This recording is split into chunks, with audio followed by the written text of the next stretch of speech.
Wel, bore da i chi gyd, a chroeso cynnes yn enw'r arglwydd Iesu Grist. Rwy'n ni nôl dan glo unwaith eto. Ac un mantes o hynny yw bod neb wedi troi lan i'r capel awr yn gynnar bore yma, fel sydd weithio'n digwydd pan mae'r clociau'n newid. Ond i ni nôl dan glo, mae yna gyfyngiadau arno ni, i ni ond yn cael prynu pethau angenrheidiol ar hyn o bryd. A mae hynny'n codi pryder i lawer o bobl, ond diolch byth. Mae, a gweud y gwir, dim ond un peth sy'n angenrheidiol, a mae hynny ar gael ac yn cael ei gynnig i bob un ohono ni y bore yma. Yr un peth angenrheidiol sef Duw ei hun trwy'r arglwydd Iesu Grist.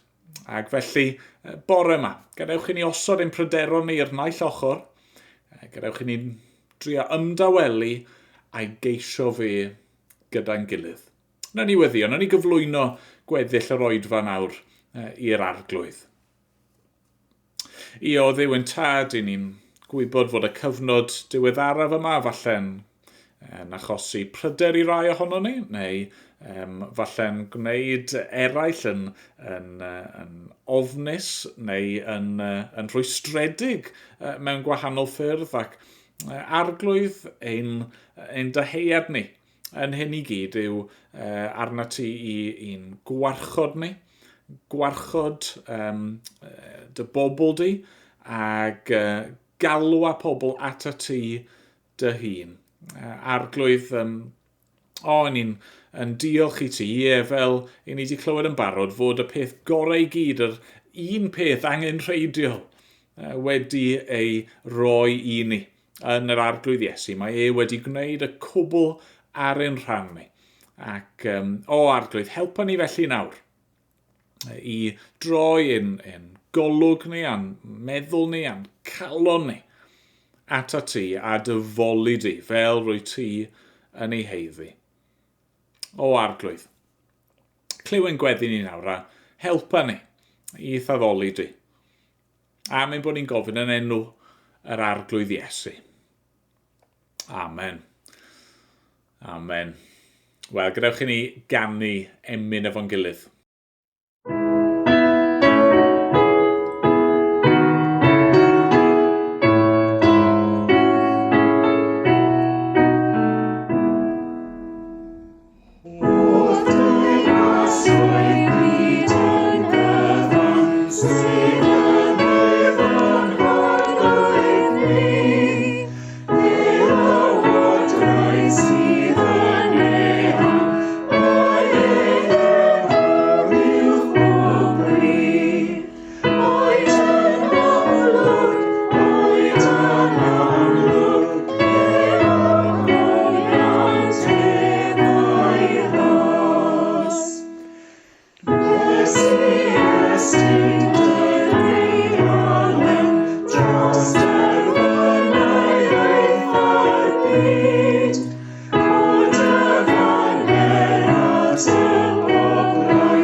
Wel, bore yma ni am ddod i ddiwedd pennod 12 o Efengil Ioan, yr adran yma yng nghanol yr Efengil sydd yn rhyw fath o pontio rhwng gweinidogaeth Iesu ac yr awr fawr mae wedi dod i wynebu, sef y Pasg a'r groes. A chi'n cofio ni wedi gweld ym mhenodau 11 a 12, mae dynnu'r adran yma sy'n rhyw fath o osod yr olygfa ar gyfer yr hyn sydd i ddod. Felly trowch gyda fi, Ioan 12 a dechrau'n adnod 12.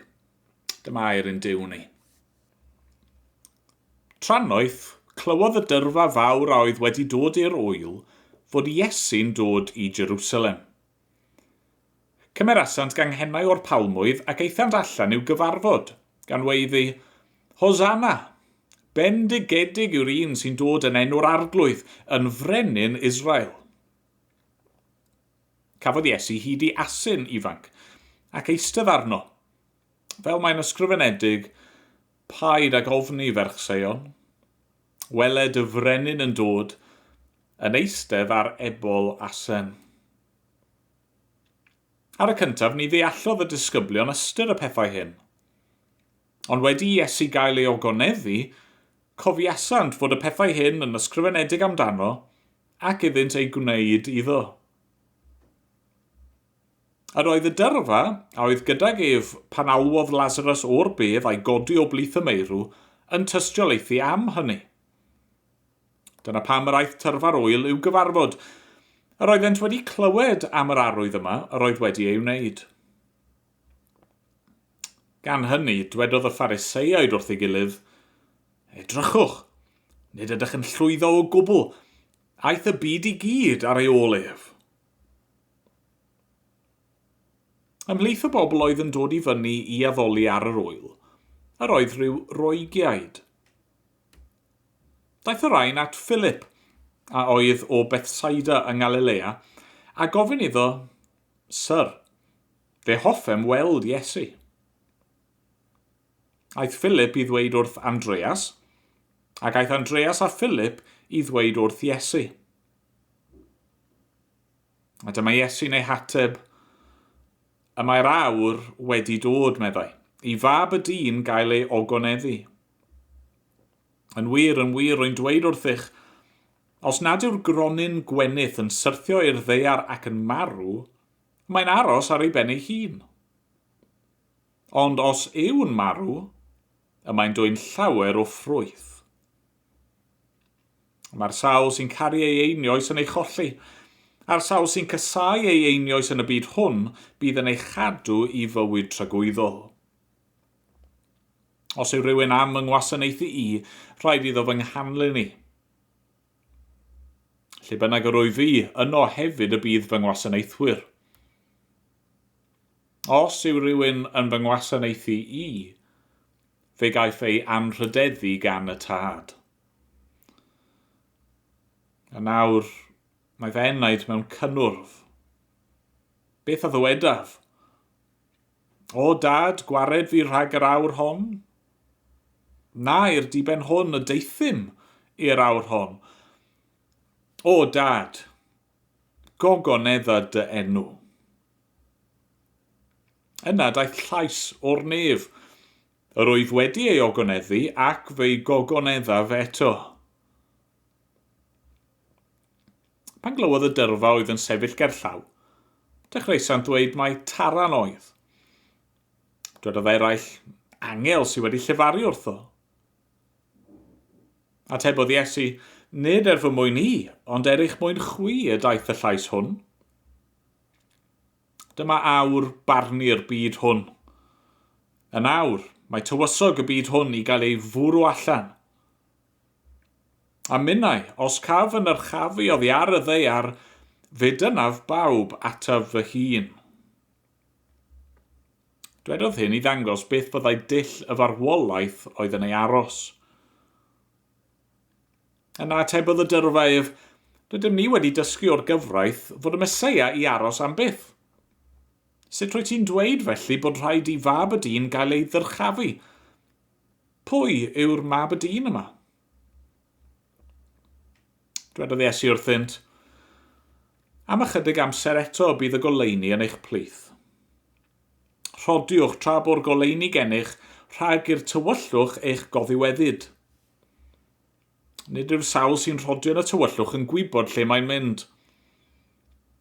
Tra bo'r goleuni gennych, credwch yn y goleuni ac felly plant y goleuni fyddwch. Wedi ddolefaru'r geiriau hyn, aeth Iesu i ffwrdd ac ymguddio rhagddynt. Iddo wneud cynifer o arwyddion yng ngwydd y bobl, nid oeddent yn credu ynddo. Cyflawnwyd felly y gair a ddwedodd y proffwyd Eseia, arglwydd, pwy a gredodd yr hyn a glwsant gennym? I bwy y datgyddiwyd braich yr arglwydd? O achos hyn ni allent gredu, oherwydd dwedodd Eseia beth arall, y mae ef wedi dallu ei llygaid ac wedi tywyllu ei deall. Rhag iddynt weld ei llygaid a deall a'i meddwl a throi'n ôl i mi ei hiachau. Dwedodd Eseia hyn am iddo weld ei ogoniant. Amdano ef yr oedd yn llefaru. Eto i gyd, fe gredodd llawer hyd yn oed o'r llywodraethwyr ynddo ef, ond o achos y Phariseaid ni fynant ei arddel, rhag iddynt gael ei torri allan o'r synagog. Dewisach oedd ganddynt glod gan bobl na chlod gan Dduw. Cyhoeddodd Iesu, mae'r sawl sy'n credu yno fi yn credu nid yno fi ond yn yr un am hanfono fi. Ac mae'r sawl sy'n fy ngweld i yn gweld yr un am hanfono fi. Rwy fi wedi dod i'r byd yn oleuni, ac felly nid yw neb sy'n credu yno fi yn aros yn y tywyllwch.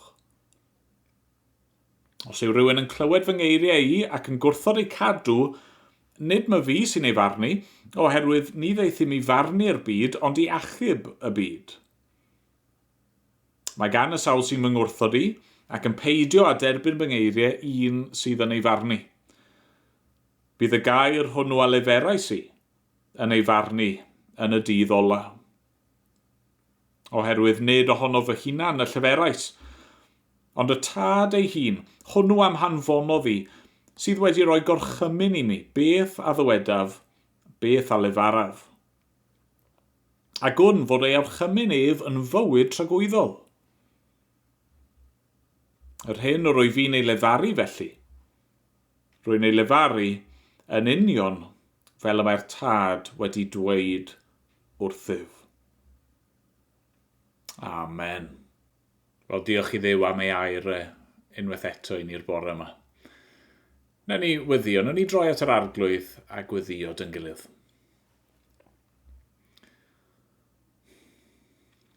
O arglwydd yn Duw, wrth i ni droi at y tŷ yn awr. Fi'n siŵr bod llawer ohono ni a'n eneidio ni mewn cynnwrf arglwydd ac mae'n teimlo fel bod ein byd ni ar hyn o bryd wedi cythryblu. Arglwydd wrth i gwahanol wledydd ceisio ymdopi efo yr pandemig yma.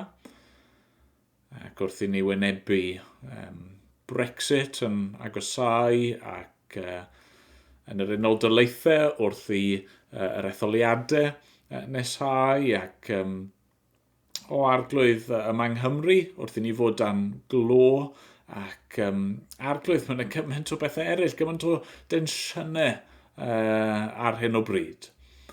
Ac o arglwydd, ti'n gwybod mae ein tueddiad ni fel pobl yw i gynhyrfu ac i ofni ac i wylltio o arglwydd. Arglwydd a wneud i y bore yma'n cysuro ni. A wneud i adael i ni glywed y geiriau yna, nac ofna. Nac ofna. A wneud i yn helpu ni i weddio fel yr arglwydd Iesu, gogonedd dy enw, dyna'n dyheuad ni yn y cwbl arglwydd, beth bynnag a ddaw, beth bynnag sy'n digwydd, beth bynnag ni'n i wynebu, gogonedd dy enw di. Ac arglwydd bore yma, wneud i'n helpu ni dynnu'n llyged ni oddi ar ein hunan a'n sefyllfa, yn amgylchiadau ni a codi'n golwg ni at yr arglwydd Iesu. Dad, dyna i ni di bod yn ceisio i'w wneud wythnos i wythnos wrth edrych ar yr efengil yma. Llyfr Ioan am Iesu. A dyna i ni unwaith eto'r bore yma, i ni am weld Iesu.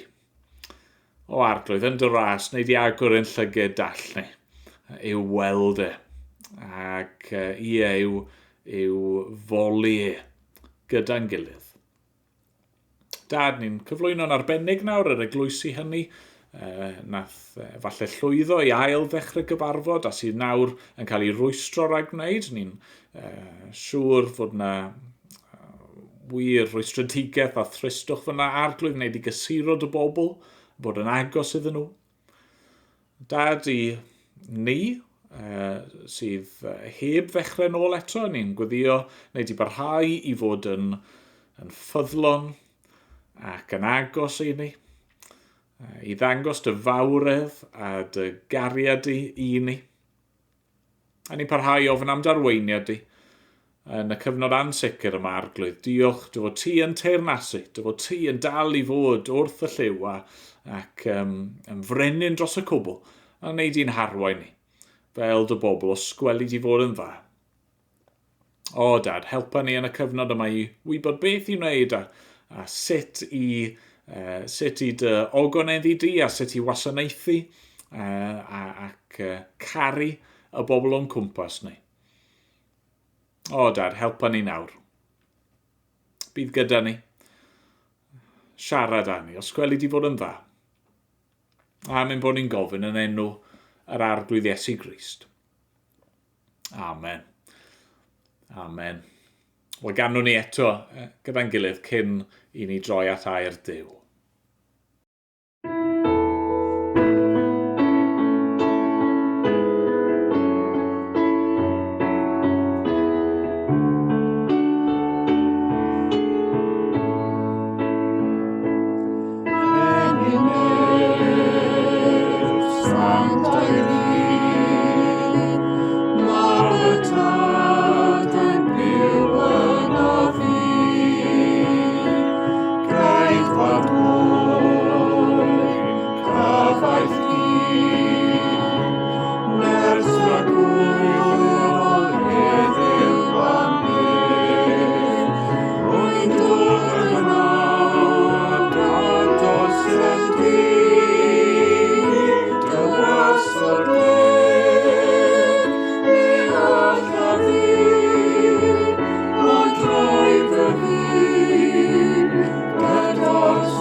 Nawr, os ewch chi i llawer o gapeli ein gwlad ni, yn aml iawn fe newch chi weld uwch ben y pwlpit eiriau wedi sgrifennu, adnod neu cwpl o adnodau uwch ben y pregethwr, yno mwyn annog y gynulleidfa.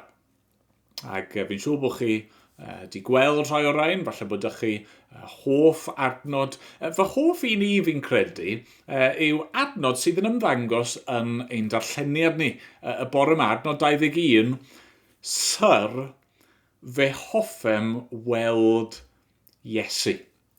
Neu yn yr hen gyfeithiad, Syr, ni a ewyllysiem weled yr Iesu.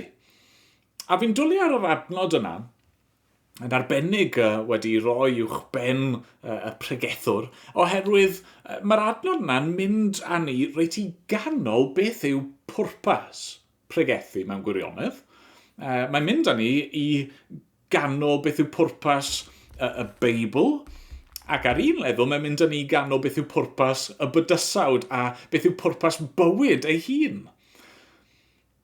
Y pwrpas yw gweld Iesu.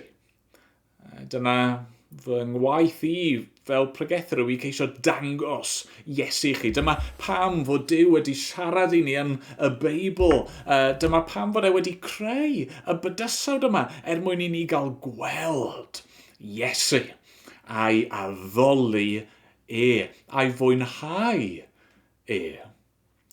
Ac wrth gwrs, os mae dyna yw pwrpas y Beibl, wel, dyna yw pwrpas pob ran o'r Beibl. Ni wedi gweld hynny yn dod yn Efengyl Ioan. Pwrpas Ioan wrth ysgrifennu'r llyfr yma yw bod e eisiau ni weld Iesu. Mae eisiau ni gredu yn Iesu. A mae eisiau ni wrth gredu i gael bywyd. Dyna pam mae Iesu wedi dod. Yn adnod 45, mae Iesu ei hun yn dweud, mae'r sawl sy'n fy ngweld i yn gweld yr un am hanfonodd i. A felly, fy nymuniad i unwaith eto'r bore yma'n syml iawn yw ein bod ni'n gweld Iesu. Yn ei weld e fel mae e. Nid fel i ni eisiau iddo fe fod, neu fel i ni'n disgwyl iddo fe fod, ond fel y mae e mewn gwirionedd. A mae hynny'n gallu bod yn anodd. Mae'n anodd oherwydd mor aml wrth i ni edrych ar Iesu, edrych ar ei berson a'i gymeriadau, i ni'n gweld ochrau neu agweddau gwahanol yn cwrdd mewn rhyw gydbwysedd perffaith. Yn union fel mae e'n dduw ac yn ddyn, dwy natur mewn un person, yn 100% dduw, yn 100% ddyn, ond yn un person. Dro ar ôl tro ni'n gweld yr agweddau amdano fe. Bron a bod fel dwy ochr i'r un geiniog a'n temtasiwn ni o hyd yw pwysleisio un peth dros y peth arall, ond mwyn gweld Iesu fel mae e, mae rhaid ni ddal y pethau yma gyda'i gilydd. Ac mae dyn ni llawer o bethau i ni weld am Iesu yn yr adran ddarllenon ni. Fi eisiau i ni ganolbwyntio ar 5 ohonyn nhw, ar peidiwch poeni, 5 pwynt byr sydd gen ni. Felly, aroswch gyda fi'r pwynt cyntaf yw hyn. Iesu yw y concwerwr heddychlon. Chi'n gweld y ddau beth yna? Maen nhw bron a bod yn gwrthweidi gilydd, ond fe yw'r concwerwr heddychlon. Adnod 12. Tranoedd clywodd y dyrfa fawr oedd wedi dod i'r ŵyl fod Iesu'n dod i Jerusalem. Cymer asant ganghennau o'r palmwydd ac eithant allan i'w gyfarfod gan weiddi Hosanna. Bendigedig yw'r un sy'n dod yn enw'r arglwydd, yn frenin Israel. Cafodd Iesu hyd i asyn ifanc ac eistedd arno, fel y mae'n ysgrifenedig, paid ag ofni ferchseion, weled y frenin yn dod, yn eistedd ar ebol asen. Dyma'r peth cyntaf ni'n gweld am Iesu yn yr adran yma. Mae'n dod fel brenin. Mae'n dod fel Meseia. Yn dod yn arweinydd. Yn dod i'w ddinas at ei bobl ei hun ac ni'n gweld y bobl yn dyn ni'n gweiddi Hosanna, maen nhw'n chwifio'r palmwydd, maen nhw'n cydnabod Iesu fel un sydd yn dod i goncro ac i arwain ac i waredu ei bobl. Mae Iesu fan hyn, mae'n dod yn dydy yn llawn urddas a mawrydu. Mae'n dod yn llawn awdurdod. Dyna ni wedi gweld am Iesu dro ar ôl tro. Mae ganddo fe awdurdod dros fywyd a marwolaeth. Mae'n dod fan hyn i Jerusalem mwyn ymladd y frwydr fawr. Mwyn concro marwolaeth. Mwyn gosod ei holl elynion dan draed. Ac eto sut mae'n dod? Wel, mae'n dod yn ostyngedig. Mae'n dod yn heddychlon. Mae'n dod ar gefn asyn. A felly, Mae'r peth cyntaf sydd eisiau ni weld am Iesu, mae e'n frenin yn goncwerwr, ond hefyd yn un sydd yn dod i gyhoeddi heddwch. Mae'n fwy nerthol nag unrhyw frenin arall. Mae deyrnas yn un tragwyddol fydd yn sefyll pan mae pob teyrnas arall wedi dychwelyd i'r llwch. Ac eto, dyw hynny ddim yn golygu bod ni fod i fynd allan nawr fel i ddilynwyr efo clyddofau i goncro ac i gymryd drosodd. Na, y ffordd mae hyn dod i goncro yw trwy farw. Mae e'n dod yn ostyngedig ac yn raslon ac yn dyner. Mae e'n dod ac yn dweud wrthyn ni, paid ag ofni, cod dy ben, dilyn fi.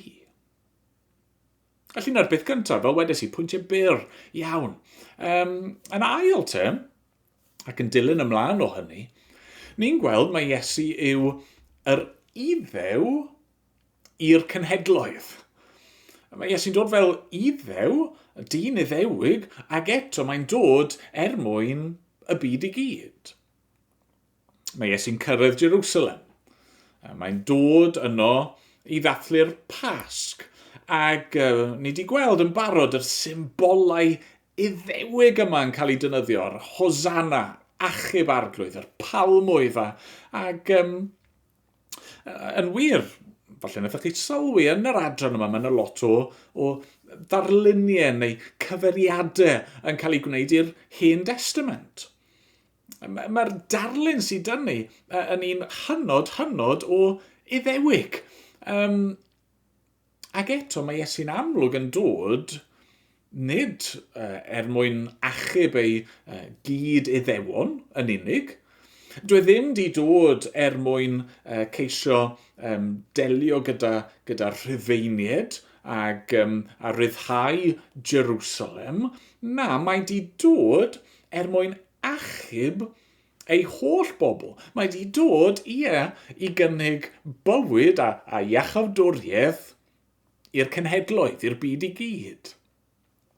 O ddiw di addo yn do yn yr Hen Testament i Abram wrth i ddewis a addo bendithio i deulu trwy Abram, trwy'r teulu yna, yn wir, trwy Iesu, roedd y fendith yna mynd i lifo allan i'r byd i gyd.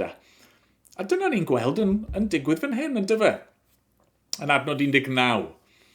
Dwedodd y Phariseiaid wrth ei gilydd, edrychwch, nid ydych yn llwyddo o gwbl aeth y byd i gyd ar ei ole. Ac hynny yw, dyn nhw ddim cweit yn deall be maen nhw'n ei ddweud, ond eto mae yna rhyw air proffwydol fan hyn. Achos yn adnod 20, yn syth ar ôl hynny, ni'n darllen ymhlith y bobl oedd yn dod i fyny i addoli ar yr ŵyl, yr oedd rhyw Roegiaid. Nawr, dwi ddim yn hollol amlwg pwy yn union yw'r rhain. Yn sicr o'n nhw'n bobl o blith y cenhedloedd, ond ni'n methu bod yn siŵr o'n nhw wedi dod a gwneud eu hunain yn iddewon fel petai, neu os o'n nhw just yn credu yn nhw wedi dod i addoli, ond dal yn aros hyd braich fel petai. Ond ta waith, mae rhain yn dod yn awr. Y cenhedloedd yn dod at Iesu. A mae'n ddiddorol, maen nhw'n dod trwy Philip ac Andreas, y dau o'r disgyblion efo enwau Groegaidd. A felly fan hyn, dyma sôn mae Iesu'n cyflwyno ei hun i ni. Ydy mae e'n iddew, wedi dod i gyflawni yr ysgrythyrau'r Hen Testament, ond mae'n dod mwyn cyflwyno ei hunan i ni, i'r byd i gyd. Rhaid o'n bod chi'n meddwl, wel, Emyr, ti'n darllen gormod mewn i'r peth fan hyn. Edrychwch ar eiriau Iesu ei hun, adnod 32. Minnau, os caf fy nyrchafu oddi ar y ddeiar, fe dyna bawb ato fy hun. Mae Iesu'n dweud, pan fyddai wedi cwblhau fy ngwaith, a wedi fy nyrchafu ar y groes, ac yna, ar ôl fy nghlafu ac atgyfodi, wedi fy nyrchafu i'r nefoedd, mae Iesu'n gweud byddai'n tynnu pawb. Hynny yw, nid pawb yn ddieithriad, ond pobl o bob llwyth a iaith a chenedl. Dyma waredwr y byd, chi'n gweld. Mae eisiau pobl fel chi a fi.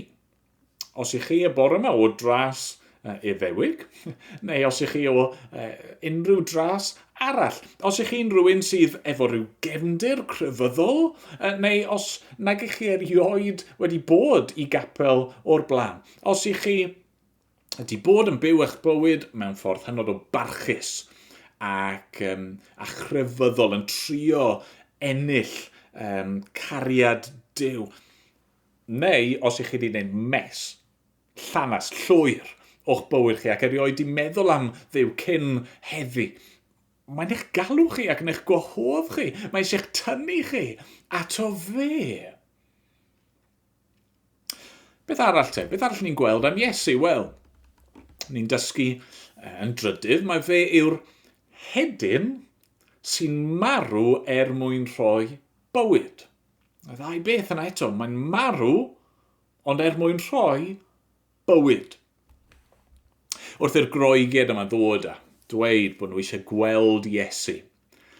Mae Iesu yn synhwyro fod i awr yn agosau.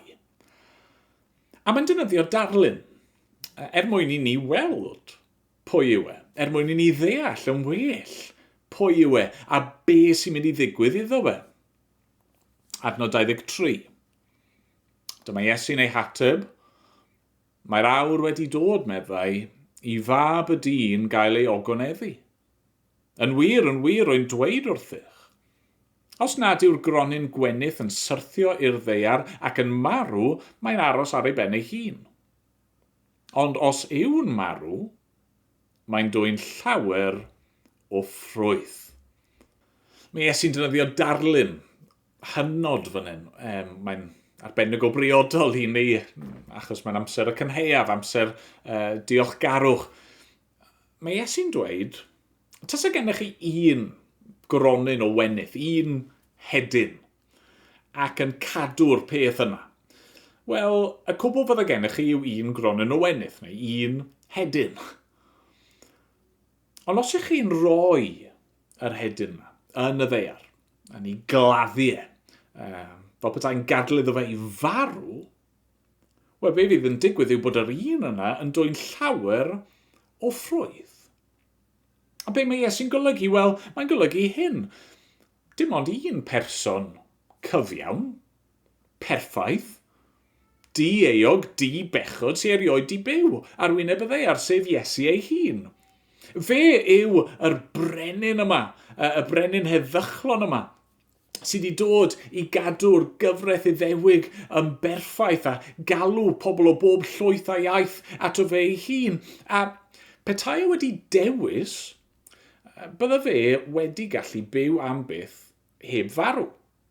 Achos wrth gwrs, naeth Iesu ddim byd oedd yn heiddi marwolaeth. Ond petai wedi gwneud hynny, bydda fe wedi aros ar ben ei hun.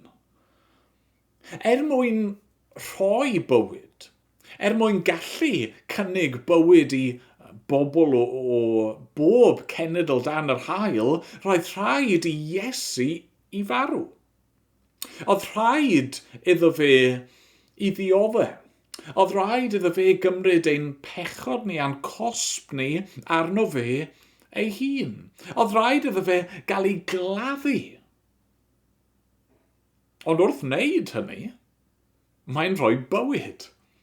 Wrth wneud hynny, mae'n ffrwyth yn dod, sef ni, pob un sy'n credu ynddo ac yn derbyn bywyd trwyddo fe.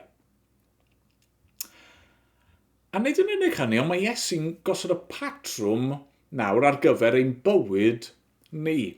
Dwi ddim jyst yn marw a talu'n dyled ni a wedyn gadael ni i gario ymlaen fel petai dim byd i digwydd. Na. Yw meddyliwch am y peth.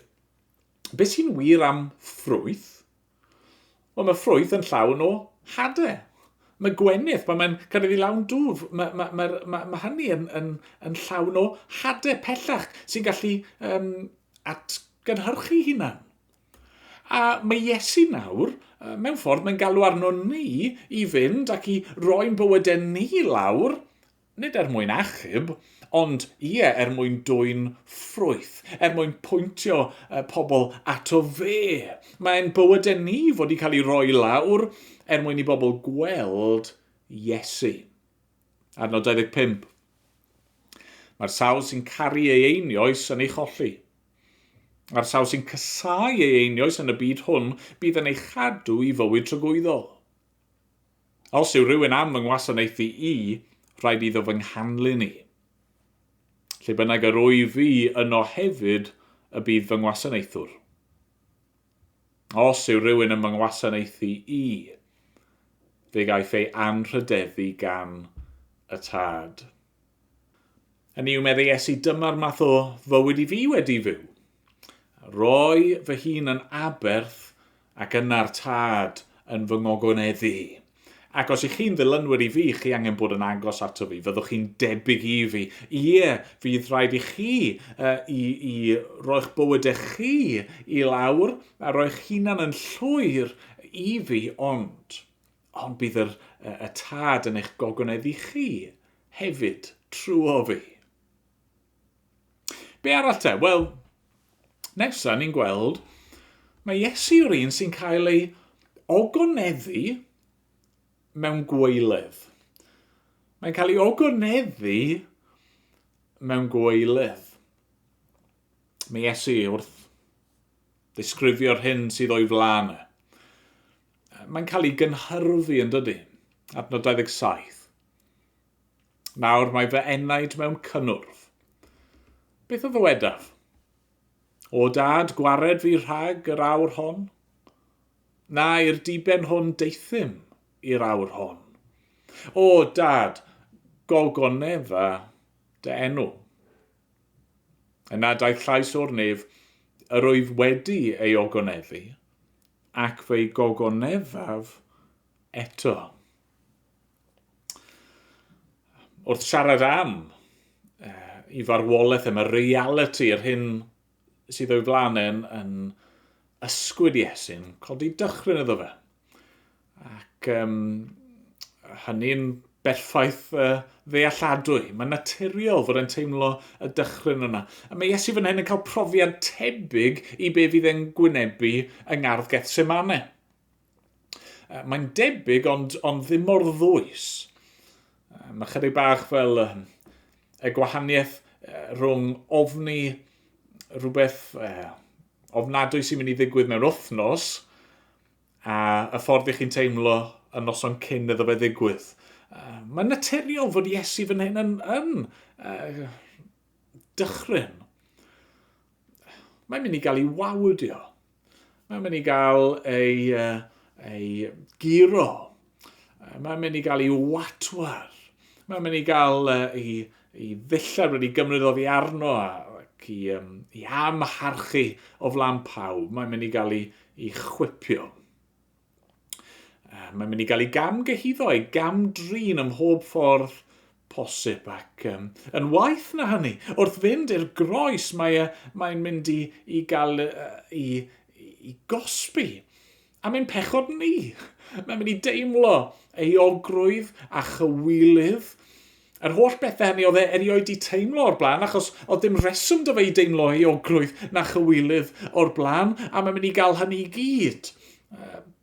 Yn pechod ni, i bobl ei gyd yn cael ei roi arno fe, a cosb yn pechod ni'n cael ei osod arno fe.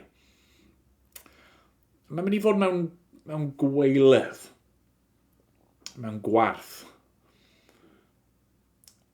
Ac eto, rhywsut, dyna fydd ei ogoniad te. Dyma, ar y groes, lle fydd e'n cael ei arddangos i'r byd fel y gwaredwr, fel mab Duw, fel unig obaith pobl truenus fel chi a fi. A mae'n y densiwn wrth gwrs, mae'n anodd i ni weld a dal y pethau yna o'i gilydd. Sut ar yr un pryd mae yn fab, annwyl, y tad, ac eto ar yr un pryd yn cael ei wrthod gan y tad, ond dyna yw i ogoniant e. Dyma fyddwn ni yn moli ac yn canu amdano fe am dragwyddoldeb. Fod wedi dewis hynny, di dewis gwynebu hynny ein mwyn ni. A mae hynny, wrth gwrs, yn newid y ffordd i ni nawr yn gweld gweiledd, yn gweld aberth, yn gweld beth yw gogoniant. Gogoniant yw gwasanaethu yr arglwydd Iesu. Gogoniant yw gwneud yr hyn mae'r arglwydd yn ei ddymuno. Y ffordd i ogoniant nawr yw nid trwy ceisio gwthio'n hunan ymlaen ac codi'n hunan, ond trwy ymostwng a gwasanaethu ac aberthu a roi'n hunan ac yna gadael i Dduw ein gogoneddu ni. Mae'r arglwydd yn troi ein galar ni, yn tristwch ni, yn poen ni.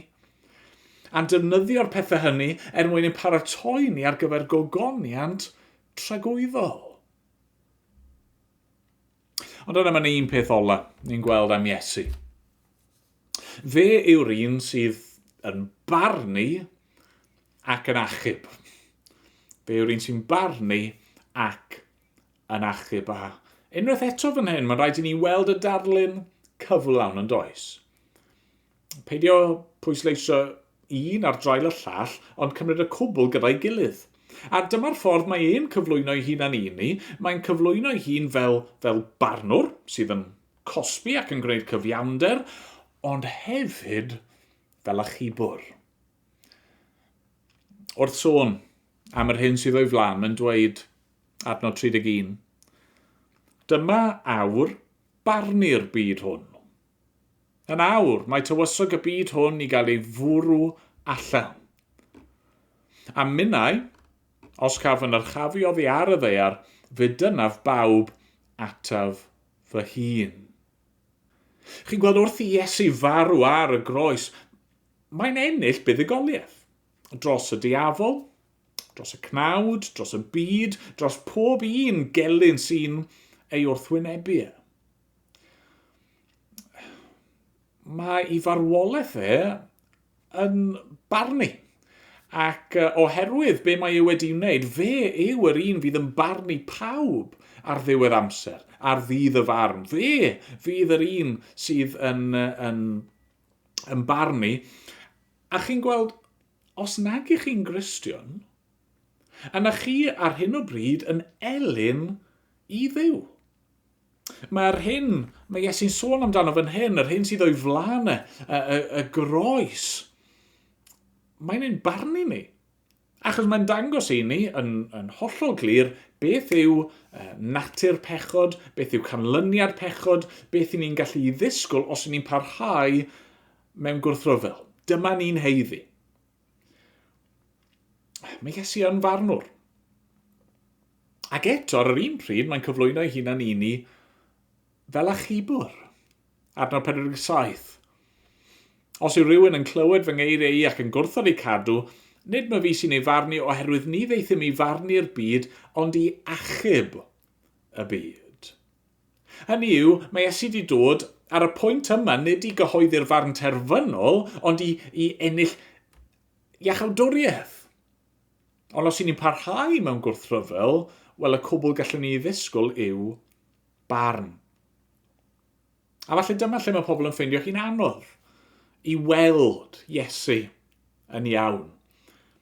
Mae pobl naill ai yn ei bortreadu fel rhyw farnwr cas, rhyw fath o killjoy sydd ddim eisiau ni fwynhau.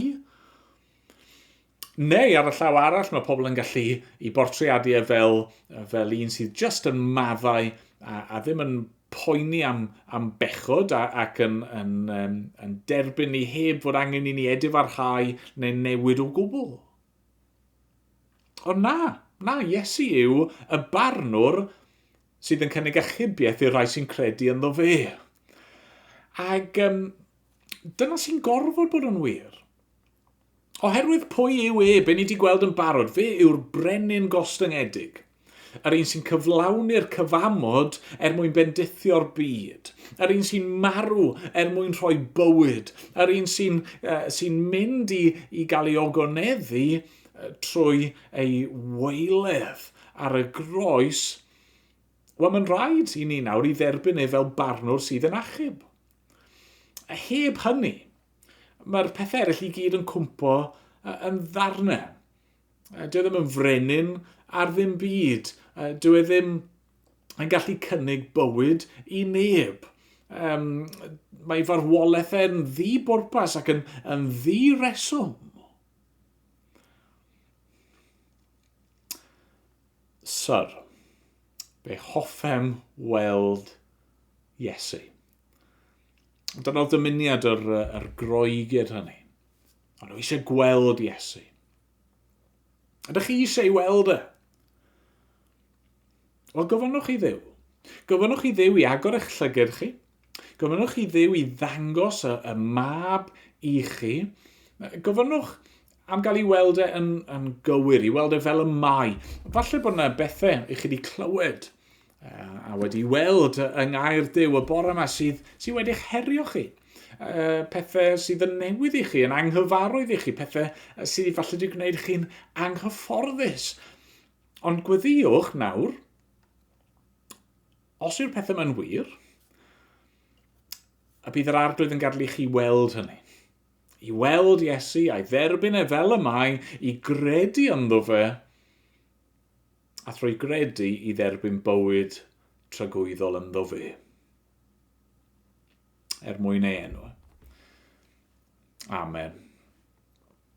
Amen. Wel, gadewch i ni ganu unwaith eto cyn bod ni'n gorffen ein oedfa ni.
Diolch am ymuno ni eto bore yma. Os yna rhywbeth byddwch chi'n hoffi gwybod mwy amdano ynglyn â'r ffydd Gristnogol, yna plis cysylltwch â ni. Ac os yn ystod y pythefnos nesaf yma fod pethau mynd yn anodd, yn dyn arnoch chi, mae yna bethau i chi angen ac yn methu cael gafel arnyn nhw eto, plis cysylltwch â ni a byddwn ni wrth ein bodd fel eglwys yn ceisio'ch helpu chi a'ch gwasanaethu chi. Wel, gadewch i ni weddio wrth i ni orffen. O arglwydd ein Duw, ni'n gofyn nawr am gael gweld Iesu. A ni'n diolch dy fod ti wedi dewis dangos dy hun i ni trwy'r arglwydd Iesu Grist. Ac ni'n gofyn nawr byddwn ni yn cael ffydd i edrych arno fe a'i dderbyn fel y mae e. Dad, helpa ni a wneud ein gwarchod ni a gwylio drosto ni yn ystod yr wythnosau nesaf yma. O arglwydd, bydd yn agos ato ni. A mynd bod ni'n gofyn yn enw ac yn heiddiant Iesu Grist. Amen. Amen.